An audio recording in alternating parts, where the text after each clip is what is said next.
Deuxième numéro pour le compte de cette semaine. Nous sommes jeudi 31 juillet de l'année 2025, le dernier jour de ce mois, septième de l'année bien sûr, et qui fait en même temps la veille du 65e anniversaire de la cession de notre pays à la souveraineté nationale et internationale. Donc grande célébration. Demain, c'est également le dernier 1er août que va passer au pouvoir son Excellence le Président Patrice Talon. Alors, ce sera donc de très bonnes et très grandes célébrations. Aujourd'hui encore, nous sommes là pour nous réjouir entre midi et 2. C'est toujours le plein de midi. Constatez-le tout simplement. L'hymne du Bénin en Fongbé va planter le décor tout de suite avec Pépé Oleka. On reviendra pour la suite en installant le prochain plateau. On regarde.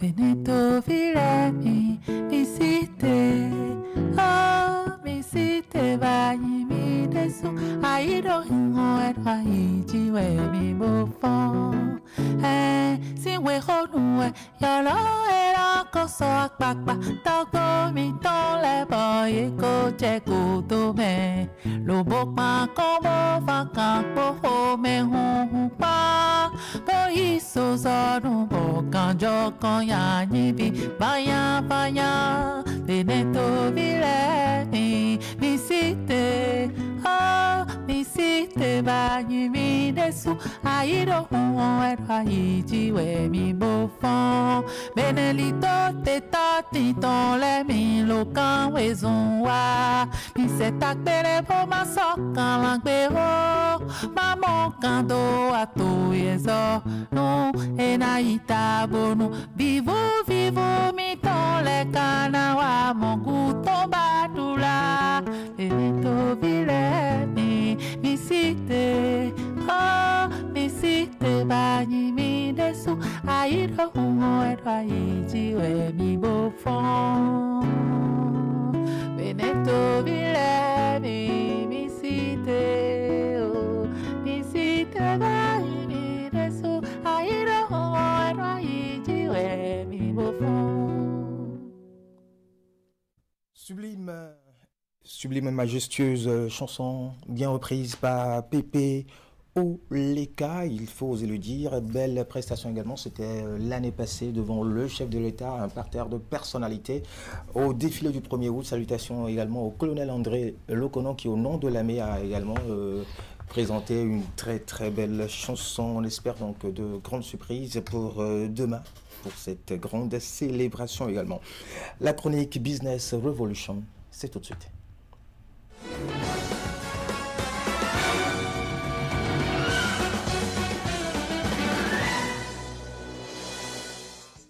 Du trottoir à la toile, ces vendeurs qui ont digitalisé leur business, c'est de ça que nous allons parler aujourd'hui avec Betty. Bonjour. Bonjour Gilles. Comment est-ce qu'on se sent? Je vais super bien. Bonjour Saraté. Bonjour Monsieur Gilles. La pleine et totale forme. Super bien. Bien décontracté un jeudi. Exact. C'est Alice, bonjour. Bonjour Gilles. Ah ouais, venu droit de Paname, la benguiste du jour.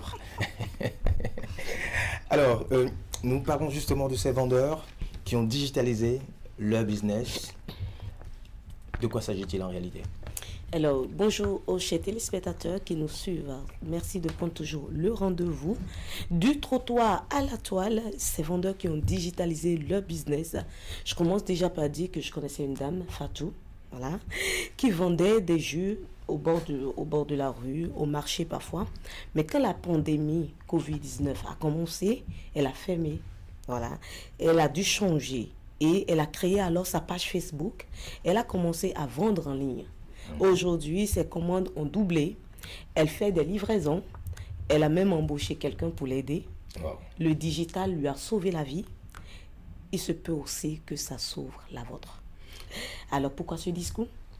Parce que pendant longtemps, les vendeurs comme Fatou, Dame Fatou, leur vitrine était un simple étalage au bord de la route. Leur marketing était de bouche à oreille. Leur clientèle était les passants. Mais aujourd'hui, une nouvelle génération de vendeurs, de commerçants, de petits entrepreneurs a décidé de franchir le cap. Ils sont passés du trottoir à la toile en saisissant leur téléphone ouvrant une page Facebook, un compte Instagram ou WhatsApp Business, voilà, et ils ont propulsé leur activité dans le monde digital. Mais ce passage du trottoir à la toile n'est pas sans défi. Ils sont confrontés souvent aux problèmes de connexion Internet ou d'accès aux outils informatiques, numériques, mauvaise maîtrise de la plateforme digitale, arnaque parfois, paiement non sécurisé, clients qui commandent et parfois ils disparaissent. Mais malgré tout cela, ils apprennent, ils évoluent, ils innovent et surtout, ils osent. Alors nous saluons ces vendeurs 2.0 qui ont compris une chose. Aujourd'hui, même avec peu, on peut aller très loin si on sait cliquer au bon moment. Voilà. C'est important. Donc, ces vendeurs, ces vendeuses ont pris l'initiative désormais de passer sur la toile. Est-ce qu'on peut s'en sortir aujourd'hui sans le digital, vous pensez, Saraté? Sincèrement, avec ce qui se passe aujourd'hui, non. Non. Donc, tout le monde est censé aller à l'école du digital, associer le digital à son activité? Non, tout le monde n'est pas censé aller à l'école du digital, mais je pense que la majorité aujourd'hui vont à cette école-là. Et c'est important. Qu'est-ce que vous faites, Lise? Je sais que vous êtes commerçante également. Donc, qu'est-ce que vous faites pour associer le digital à votre activité? Ou bien vous y allez sans le digital, à l'ancienne, et ça vous marche? Merci, Jodalien. Moi, j'ai une boutique. Ouais. J'ai une boutique. Physique ou en ligne? Non, physique. J'ai une boutique physique. En ligne, pas trop. Pas trop? Pas trop. Mais je peux dire que des fois, quand je mets des trucs en ligne, ça donne. Ça donne. Donc, il y a un impact que vous ressentez? Vraiment. Vraiment, quand je publie les pailles en ligne, ouais. Vraiment, ça donne. Et puis, j'ajoute aujourd'hui, le truc est que les gens ont compris, se disent que si je peux déjà vendre en ligne, beaucoup ferment leur boutique au lieu de payer les impôts, par exemple, ou de payer encore des propriétaires pour leur boutique à la maison et tout, ça leur fait faire de l'économie.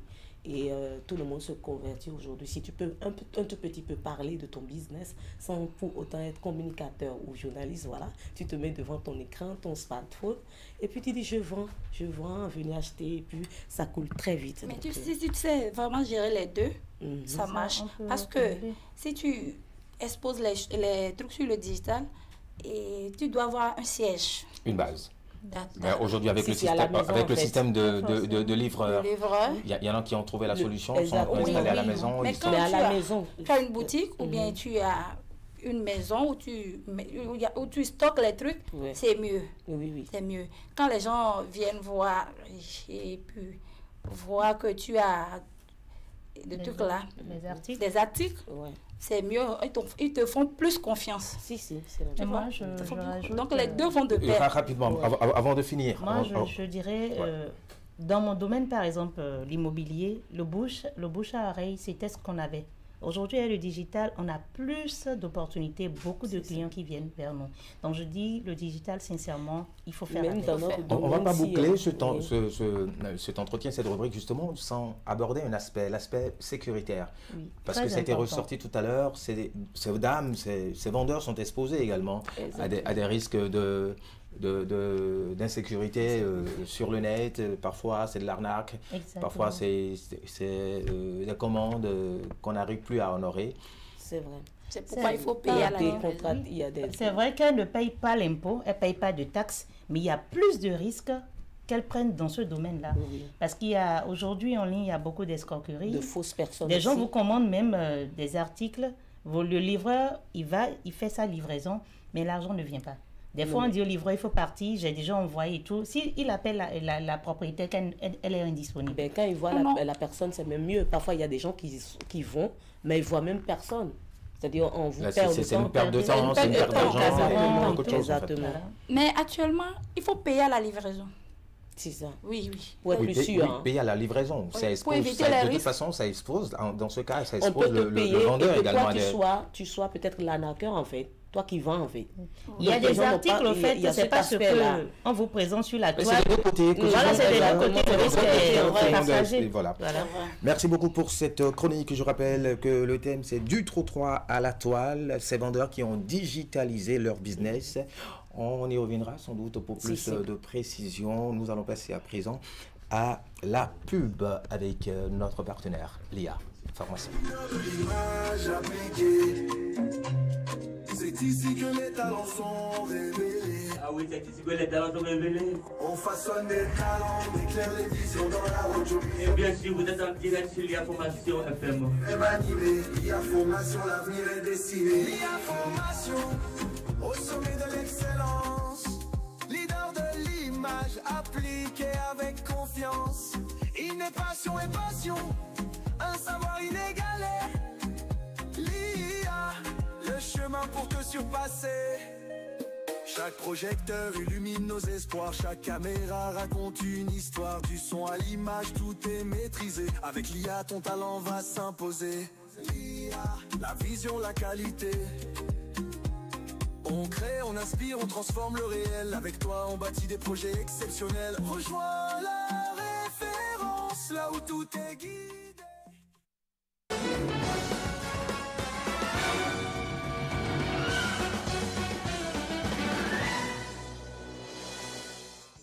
Retour sur le plateau de l'émission Le Plein de Midi pour installer l'invité du jour. Le premier invité, je dois dire, il a nom à Gossou Benson Crépin. Il vient représenter iWife FONG. Et avec lui, nous allons parler d'une initiative qui arrive très très bientôt, le camp des jeunes leaders. Et c'est justement de cela que nous allons discuter tout de suite. Monsieur Agossou Vincent Crépin, bonjour. Bonjour à tous et bonjour chers téléspectateurs qui nous suivent. Comment allez-vous? Bienvenue sur le plateau. Je vais super bien, avec beaucoup d'énergie même. N'est-ce pas? Super, ça fait plaisir. On a eu le temps, dans l'attente, de recharger la batterie. Exactement. Ça ne s'est pas épuisé, hein? Non, pas du tout. Super, ça fait plaisir. Merci. Alors, vous organisez très bientôt un camp des jeunes leaders. Exactement. De quoi s'agit-il en réalité? Merci beaucoup. Le Youth Leaders Camp, c'est un grand événement qui réunit près de 1000 jeunes. Et chaque année, nous sommes actuellement à notre 15e édition. Donc cet événement dure pratiquement 4 jours. Et spécialement cette année, nous allons l'organiser du 25 au 28 août prochain, bien sûr. Et à travers ces 4 jours, il y aura de grandes formations. Et notre activité principale durant le Youth Leaders Camp, ce sont les conférences, j'allais dire, sur l'éducation au changement de la mentalité. Voilà. Il est très important d'apprendre beaucoup de choses à l'école, mais laissez-moi vous dire que la mentalité est au-dessus de toute chose. Donc, à travers ce grand événement, le Youth Leaders Camp, les jeunes qui y participent sont invités à apprendre de nouvelles choses, à sortir de leur zone de confort, à innover afin d'apporter de nouvelles choses, de nouveaux changements autour d'eux et dans la société.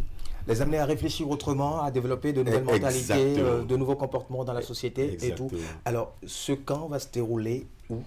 Le camp, et quand? Exactement. Le camp va se dérouler dans l'enceinte de l'université d'Abomey-Calavi. Et je l'ai déjà dit, c'est du 25 au 28 août prochain. Et ce camp, comme je l'ai dit tout à l'heure, regorge beaucoup d'événements. Il y a également des formations pratiques qui se déroulent au cours des formations pratiques. Vous pouvez par exemple vous faire former dans la prise de parole en public, l'anglais pratique ou le coréen pratique, le taekwondo, la danse, l'intelligence artificielle. Il y a tellement d'ateliers auxquels les jeunes sont initiés lorsqu'ils participent à cet événement. Le taekwondo, c'est intéressant parce qu'il y a beaucoup d'hommes qui sont battus aujourd'hui. On parle souvent de femmes battues, mais il y a des hommes qui sont battus. Le taekwondo est un sport qui nous permet de nous maîtriser et non pour nous battre. Ah ouais, ça permet de se défendre aussi. Ah ouais, on se défend. Maîtriser ces femmes qui battent régulièrement. Aujourd'hui, l'autodéfense, c'est important. Ouais, l'autodéfense, c'est défense en fait. Moi, j'aimerais bien savoir, est-ce qu'il y a une tranche d'argent pour ceux qui veulent participer à ce camp? Oui, pour participer au Youth Leaders Camp, vous devez avoir entre 16 et 35 ans et également avoir au moins le niveau de la classe de première, parce que ce sont des choses très importantes que nous apprenons au camp. Si vous êtes très jeune, je crois que votre mental ne serait pas si mûr pour assimiler exactement. Donc entre 16 et 35 ans, vous pouvez suivre. Donc, vous êtes éliminé? Non, entre 16 et 35 ans, vous ne pensez pas à nous qui avons dépassé 35 ans? Nous avons beaucoup d'autres activités pour les personnes d'âge supérieur à la tranche d'âge que je Le chef de l'État a rencontré les jeunes, quelques jeunes béninois la dernière fois. Il y avait des jeunes de la cinquantaine. Oui. Au fait, comme je l'ai dit, pour le Youth Leaders Camp, nous avons décidé de former les jeunes qui sont dans la tranche de 16 à 35 ans. C'est un choix pour pouvoir préparer la relève de demain. Nous croyons que cette tranche d'âge, elle est vraiment importante. Et quelles sont les autres activités pour les gens qui ont au-delà de 35 ans?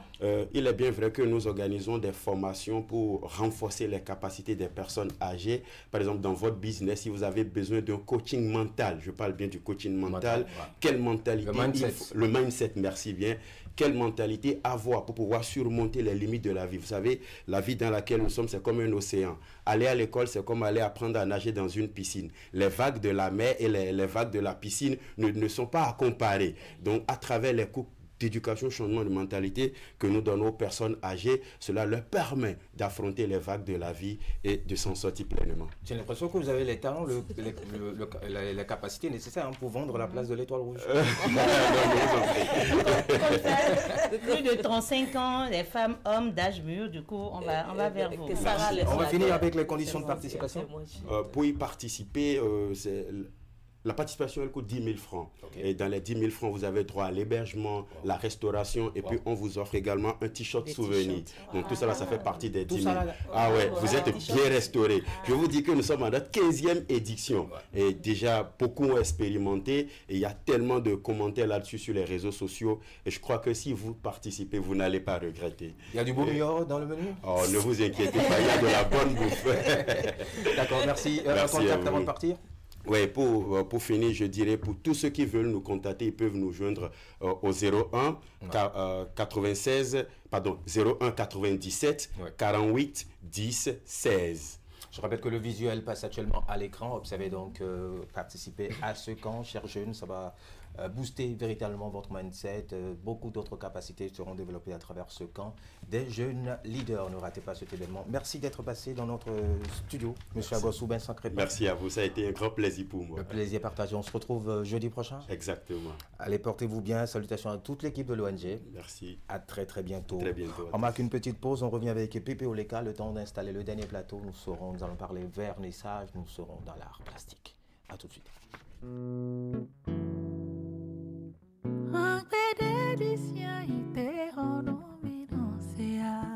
Benito Vilemi, visite, oh, visite, vai mi desu, aido ingo edwa ijiwe mi bofon, si we honue, yolo era koso akpakpa, togo mi ton le boy ko cheko to me, lo bokma kombo vakan po me hu pa, boy so zonu bokan jokon ya nibi, baya Benito Vilemi, visite, oh, visite, banyi mi desu, aido huo edwa ijiwe mi bofon, Benelito te tati ton le mi lokan wezunwa, mi se takbere po ma sokan langbero, ma mokando ato yezo, nu enaita bonu,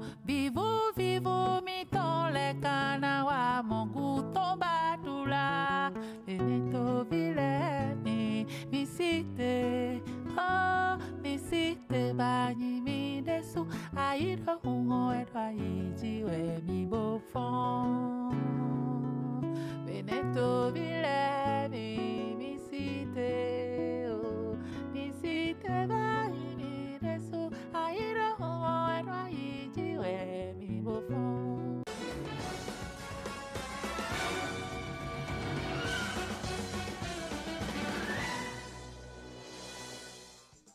Benito Vilemi, cité, Saraté, chantez-nous un bout de cette chanson.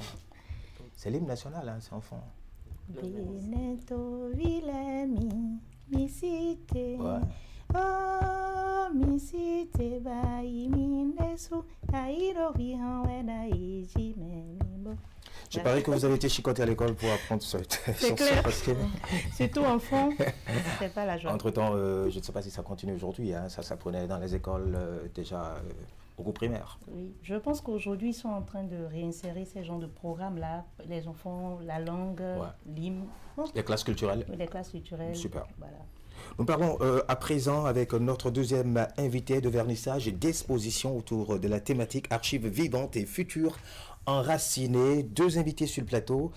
Mademoiselle Orphélie Anouchka Agbaïssa, bonjour. Bonjour. Comment allez-vous? Très bien. Vous êtes artiste plasticienne. Avec vous, nous allons parler dans un instant, développer cette thématique. Vous n'êtes pas seul, vous êtes avec Monsieur Comelin, Daniel Agbenon aussi. Absolument. Vous allez bien? Je vais très bien, vous? Vous êtes le curateur de cette exposition. Absolument. Ben, je vais super bien, tout le plateau également. Okay. Vous êtes les bienvenus sur le plateau de l'émission Le Plein de Midi. Merci beaucoup. Merci. Alors, de quoi s'agit-il en réalité? Bon, si je me permets de prendre la parole. Ouais, alors, The Homecoming Journey, c'est le titre de l'exposition, qui est installée en ce moment au Golden Tulip et dont le vernissage est ce soir. Ouais. Et en substance, l'exposition parle de retour, mais pas un retour en mode tourisme, mais un retour en mode se ressourcer, revenir sur les bases, se recentrer, revenir voir son histoire, reprendre les bases, comme on dit, reculer pour mieux sauter. Voilà. Mademoiselle Anouchka, c'est vous qui êtes derrière cette exposition, ce vernissage. Parlez-nous un peu de votre parcours artistique. Alors, justement, mon parcours artistique commence avec mon parcours personnel. C'est l'origine de toute ma pratique.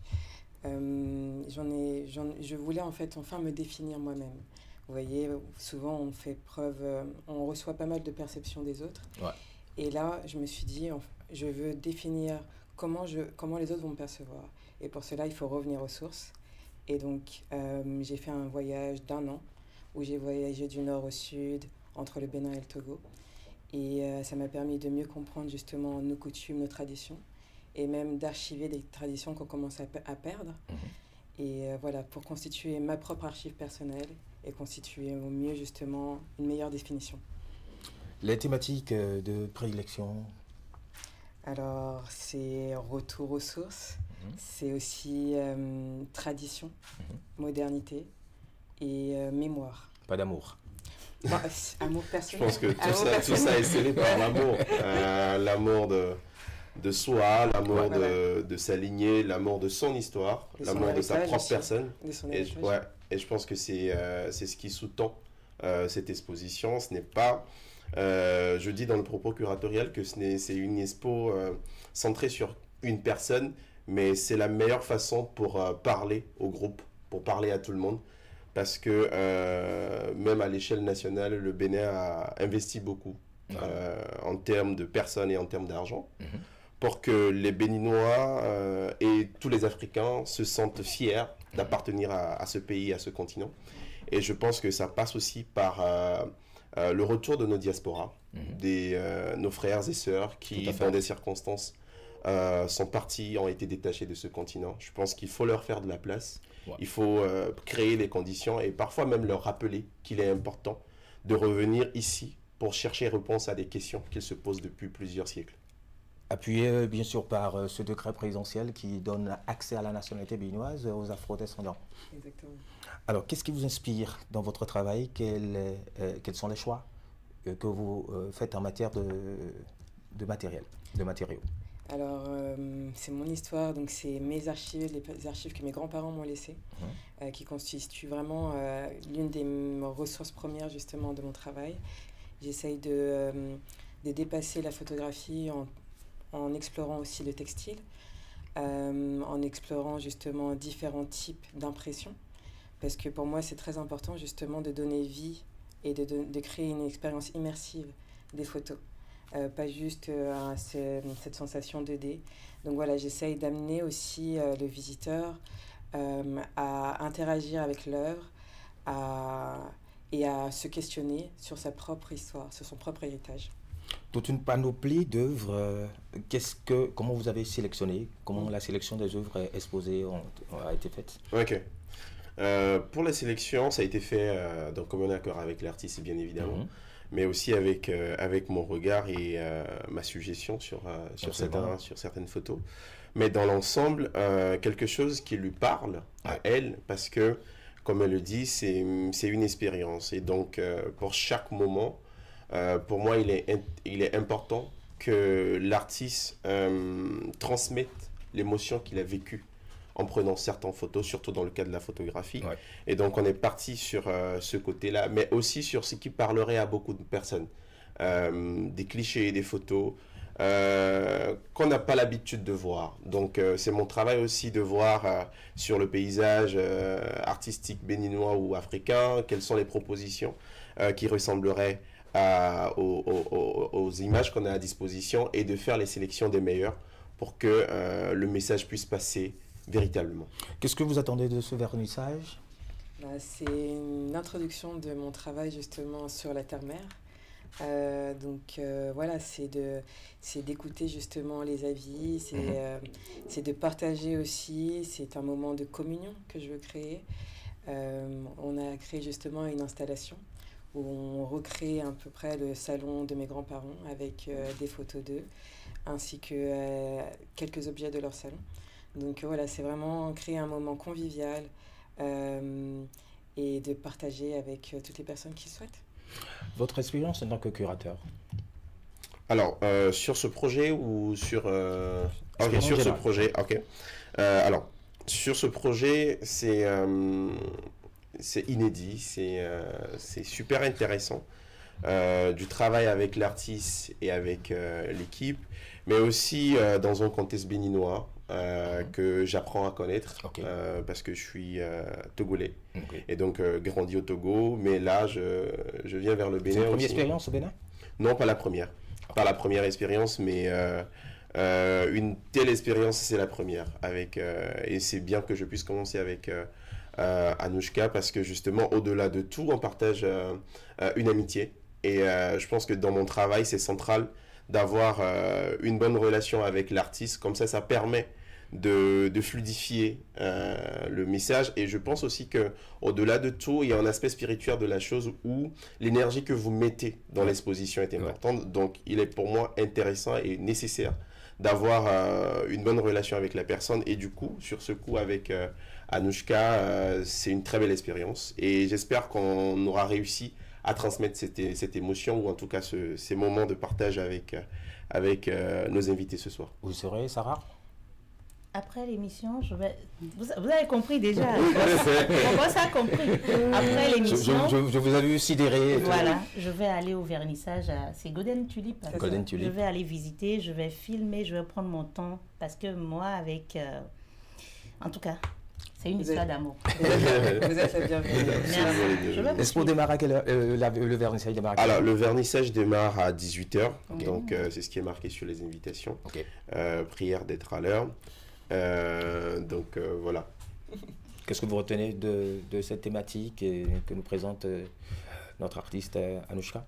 Il faut retenir que l'histoire est plus importante que toute chose. Il faut immortaliser, il faut quand même créer l'émotion qui va avec et garder des souvenirs de soi, c'est très important. Voilà.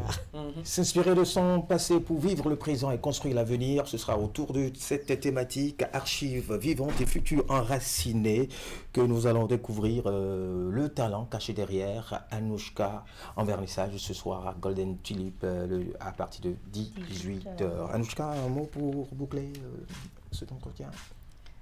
Pour savoir où on veut aller, il est très important de regarder justement notre passé, de savoir d'où on vient. Donc j'invite tout le monde à regarder son héritage et en être fier, contrairement à ce que des croyances coloniales ont pu nous faire croire. Qu'est-ce qu'il faut utiliser pour regarder en arrière, en rétroviseur ou bien carrément détourner le regard? Qu'est-ce que vous préférez? Les deux marches. Rendez-vous ce soir à partir de 18h. Absolument. Les conditions pour y participer? Non, c'est entrée libre et gratuite. Et l'exposition est visible d'aujourd'hui, du 31 juillet jusqu'au 31 août. Voilà, un mois. Tranquille.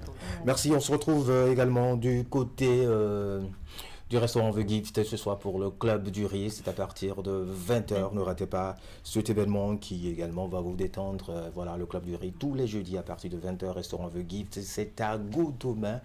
Et ma foi, quelque chose de formidable s'y passe également. On s'oublie, on s'évade. Avec l'interprète qui est encore là ce soir. Ah, sans doute. Et vous, dans la peau du pasteur, rappelons-le, le pasteur sera là ce soir. Allez, à très bientôt. Merci à vous, monsieur Komlan, Daniel Agbenon aussi. Tout le plaisir est pour moi. Mademoiselle Anouchka, félicitations et merci beaucoup. Bonne chance pour vers un sage et la solution. À très bientôt. Merci. Mesdames et messieurs, c'est la fin de cette émission Le Plein de Midi. On se retrouve demain, vendredi. Ce sera pour le dernier numéro de la semaine. Nous serons en pleine célébration de la fête du 1er août, 65e anniversaire, bien sûr. Merci à toute l'équipe technique. Merci à la direction de la télévision Canal 3 Bénin, à toute l'équipe de diffusion, de réalisation, au cadreur, à Modeste Nouché qui a assuré la coordination. Merci à toute l'équipe de l'émission Le Plein de Midi. On se retrouve demain, comme je l'ai dit. Au revoir. Bye bye.